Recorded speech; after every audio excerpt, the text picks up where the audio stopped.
वो हुजूर के एक सहाबी की कहानी सुन, कैसे निडर लोग थे, आज हमारे पास वो ईमान नहीं। सच्ची बात है, हम तीजे 40 में खाने लायक रह गए, सिर्फ इसी लायक रह गए जो इश्क उनके पास था, आज हमारे पास नहीं। सुने मेरी बात जरा गौर से। हुजूर के एक सहाबी, जब आपने मुसैलमा कज़्ज़ाब के पास अपना पैगाम लेकर के भेजा तो मुसैलमा कज़्ज़ाब ने नबुव्वत का दावा किया था। हुजूर के वो सहाबी गए, मुसैलमा कज़्ज़ाब कहने लगा कि ठीक है पैगाम लेके आए हो। उसने कहा एक बात बताओ। कहा कौन सी बात? कहा बताओ मैं सच्चा हूं या तुम्हारा नबी सच्चा है? जैसे इतना कहा ना तो हुजूर के सहाबी कहने लगे ये भी सोचने वाली बात है, कायनात में मेरे हुजूर जैसा तो कोई पैदा ही नहीं हुआ। वाह, तू अपने सच की बात करता, मैं सच्चा कि तेरे नबी सच्चे? फरमाने लगे मेरे हुजूर से ज्यादा सच्चा कायनात में कोई है ही नहीं। उसने कहा तलवार लाओ। हुजूर के सहाबी को सामने खड़ा किया गया, आपका एक बाजू काटा गया।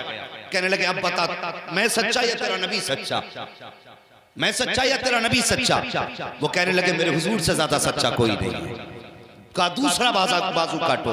आज सुई लग जाए ना तो बंदा कूद जाता है, उनके बाजू कटे। दूसरी बार फिर कहा गया बता कौन सच्चा? कहने लगे मेरे हुजूर सच्चे। दूसरा बाजू कटा, कहा अब बता कौन अच्छा? कहा मेरे हुजूर अच्छे। जब आपके दोनों बाजू काटे गए, कहने लगे कि तुझे डर, उसने मुसैलमा कज़्ज़ाब ने कहा तुझे मौत से डर नहीं लगता? तब आपके गुलाम ने मुस्कुरा के कहा था तूने मेरे हुजूर का जलवा देखा नहीं है, अगर देख लेता तो मौत से तू भी न डरता। मेरे हुजूर की शान तो ये है कि जुल्फ देखी है कि नजरों ने घटा देखी है। अरे लुट गया जिसने मोहम्मद की अदा देखी। नारे तकबीर, नारे रिसालत, नारे रिसालत। उलमाए अहले सुन्नत, मुफ्ती हम्माद मियां साहब क़िबला, मुफ्ती हम्माद मियां साहब क़िबला, सरज़मीने भोपुर, नारे तकबीर, नारे रिसालत। वो कैसे नसीब वाली माओ के नसीब वाले बेटे थे। अल्लाह अकबर। कहने लगा ऐसा करो इसके जिस्म के टुकड़े टुकड़े करो, कभी तो इतना दर्द होगा जो ये मुझे सच्चा कहेगा। जो मुझे सच्चा कहेगा उसने आपके जिस्म के पैरों की तरफ से जब काटना शुरू किया, लिटा के जमीन पे पैरों की तरफ से टुकड़े करना शुरू किया तो हुजूर के सहाबी मुस्कुरा रहे थे। उसने कहा तू अब भी मुस्कुरा रहा है? और मैं तो तेरे माथे पे डर देखना चाहता था, मैं तेरी जबान से आहें सुनना चाहता था, अब क्यों मुस्कुरा रहा है? उसने कहा शुक्रिया तेरा। जैसे हुजूर के सहाबी ने इतना कहा तेरा शुक्रिया, मुसैलमा कज़्ज़ाब का खून में आग लग गई। कहने लगा शुक्रिया किस बात का अदा कर रहा है? मैंने तेरे बाजू काटे तूने आह न की, मैंने तेरे बदन की उंगलियों के टुकड़े किए तूने आह न की, अब किस बात का शुक्रिया? तो जब इतनी बात मुसैलमा ने कही थी तो मुस्तफा के आशिक ने कहा था शुक्रिया इस बात का है कि तूने डायरेक्ट गला नहीं काटा, पैरों की तरफ से काट रहा है। जितनी जिंदगी में सांसें मिलेंगी इतनी देर मुझे मुस्तफा का नाम लेने का मौका मिल जाए। वाह वाह वाह वाह वाह, अल्लाह अकबर। उसने कहा इश्क कहां से लाया है? ये कौन सा इश्क है जो उतरने का नाम ही नहीं ले रहा है? कहा था ये मेरे हुजूर का इश्क है। आज क्या हमें इतना ही इश्क है हुजूर से? अपने गरिबान में झांक के देखे कि हम इतने ही प्यार करते हैं अपने नबी से? हमें तो जिंदगी इतनी प्यारी है साहिब, अगर बात कुरान की आ जाए तो कहते बाहर रह न जाना, पुलिस उठा के ले जाएगी। और यार जब दीन पे हमला हो गया, अकीदे पे हमला हो गया तो जिंदगी का भी क्या करेंगे? अगर हमारे जीते जी हुजूर को भौंकने वाला अगर दुनिया में रह गया तो फिर जी के क्या करेंगे? वो तो मैंने नहीं सुना अभी कमर गनी उस्मानी साहब को उठाया गया और UAPA कई सारी दफाएं उठा के डाल दी गई।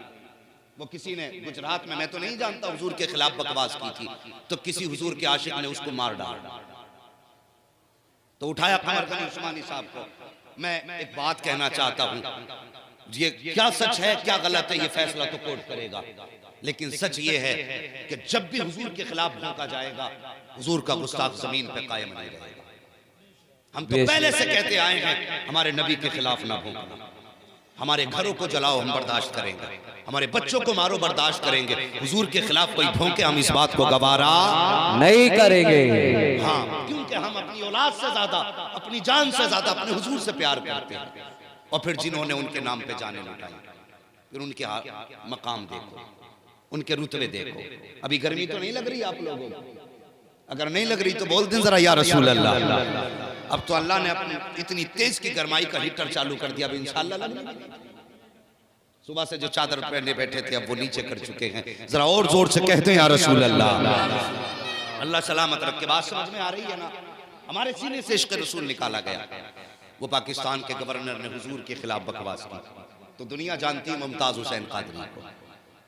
मुमताज हुसैन कादरी जानते हो 41 गोलियां मारी थी गवर्नर के, उसी का बॉडीगार्ड था।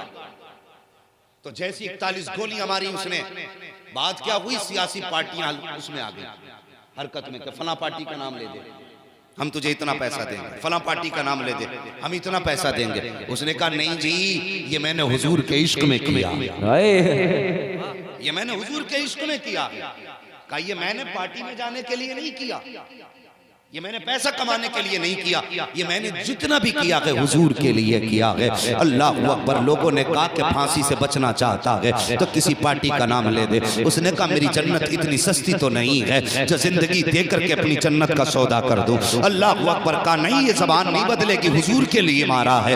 जब मौत का वक्त करीब आया, बड़े बड़े दानिश्वर मुमताज कादरी से मिलने गए, बड़े बड़े अक्लमंद मिलने के लिए गए। सबने कहा बयान बदल दे, लेकिन उस आशिक ने बयान नहीं बदला। का बयान बदल के होगा क्या? का जिंदगी मिल जाएगी? का जिंदगी तो मिल सकती है, मोहम्मद की गुलामी नहीं मिल सकती है। का बयान नहीं बदला जाएगा। किसी ने कहा था मुमताज तूने गलत किया, मुमताज तुझे ये नहीं करना था। तो मुमताज कादरी ने कहा था अगर मैंने गलत किया होता तो खुदा की कसम ख्वाब में आके रात को मदीने वाला अपना दीदार न करा। नारे तकबीर, नारे रिसालत, उलमाए अहले सुन्नत, मसलके आला हजरत, इश्क़े मुस्तफा, इश्क़े मुस्तफा। सुभान। दी अज़ाने कभी यूरोप के कलीसाओं में, कभी अफ्रीका के तपते हुए सहराओं में। वो दश्त तो दश्त है, दरिया भी न छोड़े हमने, बहरे ज़ुल्मात में दौड़ा दिए घोड़े। हमारी तारीख पढ़ो, हमारी जिंदगी को पढ़ो, तब तुम्हें समझ आएगा ये मुसलमान कौम क्या है। हमें समझे बगैर गलत फैसले न लो। फिर मुमताज कादरी को फांसी के फंदे पे ले जाया गया। आशिकों की तो अल्लाह अकबर मौत भी शान वाली होती है। जब फांसी के फंदे पे ले जाया गया तो मुमताज कादरी ने, जब वो टोपा उड़ाते हैं ना जिससे आंख चेहरा बंद हो जाए, जब वो उड़ाया गया ना आंखें बंद करने के लिए, मुमताज ने कहा था नहीं, मुझे कोई टोपा ना उड़ाओ। आशिक हुजूर का कोई चोरी करके जान नहीं दी है, मोहम्मद के नाम पे जान दी। मुंह छुपा के नहीं जाऊंगा, मुंह खोल के जाऊंगा। हाँ, फिर गले में फांसी का फंदा डाला गया। और जब लेके जा रहे थे ना फांसी के लिए, तो अक्सर ऐसा होता जब मुजरिमों को ले जाया जाता है ना, मुजरिम पीछे चलते हैं, खींच के लेके जाया जाता, इसलिए कि उनके कदम आगे नहीं बढ़ते। तारीख में ये पहला आशिक ऐसा था कि जिसको पकड़ने वाले पीछे जा रहे थे, मरने वाला आगे जा रहा, मरने वाला आगे जा रहा था। किसी ने कहा था ओ भाई क्या तुझे मौत से डर नहीं लगता? फांसी के फंदे की तरफ इतनी तेजी से? उसने कहा जल्दी करो, देर ना करो, मुझे जल्दी फांसी दो। कहा जल्दी किस लिए? उसने कहा मुझे लेने के लिए मेरे हुजूर आए हुए हैं, मैं इंतजार करा करके उनका नाफरमान नहीं बनना। बेशक ये इश्क के सबक है, ये तुम क्या जानते? उठाओ तारीख इसी मुरादाबाद की। अल्लामा काफी किफायत अली रहमतुल्लाहि तआला अलैह, कोई गुल बाकी रहेगा ना चमन रहे। अल्लामा काफी, जब आपने फतवा जिहाद दिया तो अंग्रेजों ने आपको अरेस्ट किया।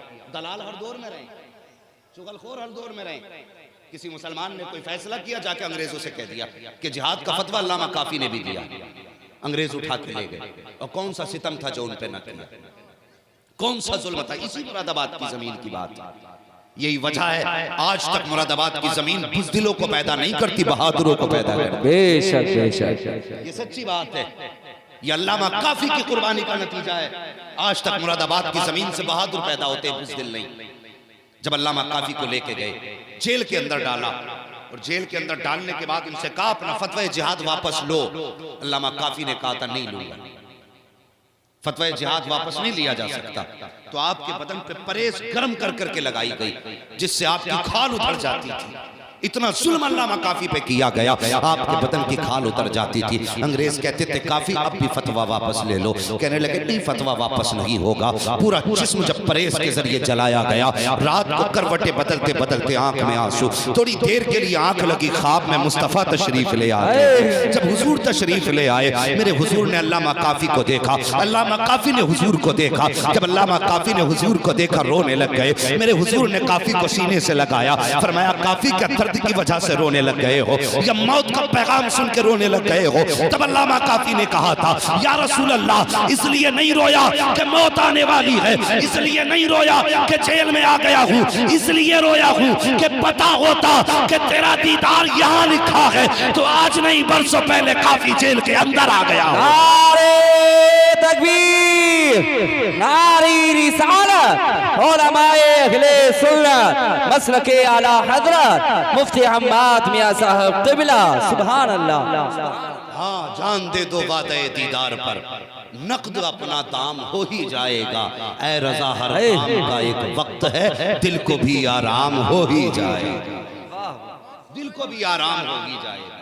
ऐसे ऐसे आशिक पैदा हुए और फिर जब फांसी के फंदे पे ले जाया गया, आज बंदे को 10 साल 5 साल की सजा होती है, उससे पूछा जाता पता क्या और काम रह गया कि एक बार बच्चों से मिलवा दो, एक बार भाई से मिलवा दो, एक बार बीवी से मिलवा दो, एक बार माँ से मिलवा दो, एक बार बाप से मिलवा दो। और यार वो 5 साल की सजा न थी, मौत का फंदा था। अल्लामा काफी को जब तख्तेदार पे चढ़ाया गया, फांसी का फंदा गले में डाला गया, काफी कोई ख्वाहिश हो तो बता। अल्लामा काफी ने कहा था हाँ है ना एक ख्वाहिश। किसी ने सोचा ये जिंदगी के कुछ पल मांगेगा, किसी ने सोचा शायद ये एक बार अपनी तरफ से ये रिक्वेस्ट करेगा कि मेरी मौत टाल दी जाए, शायद ये फतवा वापस ले ले। किसी ने कहा हो सकता है कि ये अपनी जिंदगी के लिए कुछ मांगे कि बता क्या चाहते हो। जब कहा ना आपने मुझे कागज दिया जाए, कलम दिया जाए, जब कागज कलम की बात आई है तो जो उस वक्त के इन अंग्रेजों के मुदब्बिर और मुफक्किर लोग थे, उनके जहनों में ख्याल आया ये शायद बच्चों के लिए वसीयत लिखेंगे या अपनी बीवी के लिए मोहब्बत भरा पैगाम लिखेंगे या माँ बाप के लिए तस्कीन भरा खत लिखेंगे या इज़्ज़ा अक़रिबा के लिए कोई मोहब्बत भरे अल्फाज लिखेंगे। जब अल्लामा काफी के हाथ में कलम आया तो जरा दिल पे हाथ रख के मेरी बात सुनना, वो कैसे आशिक थे अल्लाह अकबर। जब हाथ में कलम आया, कागज आया तो आपने बीवी के लिए कोई पैगाम न लिखा, बच्चों के लिए कोई वसीयत नहीं लिखी, माँ बाप के लिए तस्कीन भरे अल्फाज न लिखे, बल्कि उनके कलम से जो अल्फाज निकले थे वो मोहम्मद की नात के अल्फाज थे, वाक़ा की शान के अल्फाज थे। आपने तख्तेदार पे खड़े होकर लिखा था कोई गुल बाकी रहेगा ना चमन रह जाएगा, पर रसूलुल्लाह का दीने हसन रह जाएगा। अतरसो कम खाक पर, अतरसो कम खाब की पोशाक पर नाजा न हो, इस तने पे जान पर का खाली कफन रह जाएगा। हम सफीरों बाग में हैं, कोई दम के चहचहे बुलबुलें उड़ जाएंगी, सूना चमन रह जाएगा। जब इश्क के ये अल्फाज लिखे तो तख्तेदार ने कहा था काफी तूने मौत को गले लगाते लगाते हुजूर का नारा लगाया है, रहती दुनिया तक ये कौमत तेरा नारा लगाती रहे। नारे तकबीर, नारे रिसालत, नारे रिसालत, इश्क़े मुस्तफ़ा, इश्क़े मुस्तफ़ा, इश्क़े मुस्तफ़ा, मुफ्ती हम्माद मियां साहब क़िबला, नारे तकबीर, नारे रिसालत। वाह ऐ आबरूद गंगा वो दिन है याद तुझको, गुजरा तेरे किनारे जब कारवां हमारा बातिल से दबने वाले, ऐ आसमां नहीं हम सोबार कर चुका है तू इम्तिहान हमारा। बेशक हाँ हुजूर से इश्क करो, हुजूर से प्यार करो, कामयाब जिंदगी वही है जो हुजूर के नाम पे जाए, जो हुजूर के इश्क में खत्म हो उससे ज्यादा कामयाब जिंदगी नहीं है। अब इश्क के लिए जरूरी नहीं है कि फांसी के फंदे पे लटका जाए, इश्क के लिए जरूरी ये है कि जब घर से निकलो ये सोच के निकलो हुजूर का फरमान है हराम लुक़मा नहीं लाएंगे, बेशक बच्चों के लिए हलाल रोजी लेके आएंगे। खेत में अगर जाओ तो बच्चों के लिए जब कमाने निकलो बिस्मिल्लाह पढ़ के निकलो, जो वक्त मिले हुजूर पे दुरूद पढ़ते रहो। खुदा की कसम तेरा खेत भी जुत्ता रखेगा, जन्नत में तेरा महल भी बनता है। बेशक बेशक सुभान अल्लाह। हाँ, क्या किसान आशिक नहीं हो सकता? किसान भी आशिक हो सकता है, बिजनेसमैन भी आशिक हो सकता है। और यार जब जूतियां गांठने वाला आशिक हो सकता है तो फिर मेहनत करने वाला मजदूर क्यों आशिक नहीं हो सकता? बेशक इश्क की कोई सरहद और सीमा तो नहीं, ये जरूरी तो नहीं इश्क के लिए ये जुब्बा और दस्तार जरूरी है, ये जरूरी तो नहीं कि मस्जिद का इमाम हो तभी आशिक बनेगा। आशिक तो कोई भी हो सकता है, अगर मदरसे में पढ़ने वाला आशिक हो सकता है तो फिर स्कूल में जाने वाला भी आशिक, बेशक स्कूल में जाने वाला भी आशिक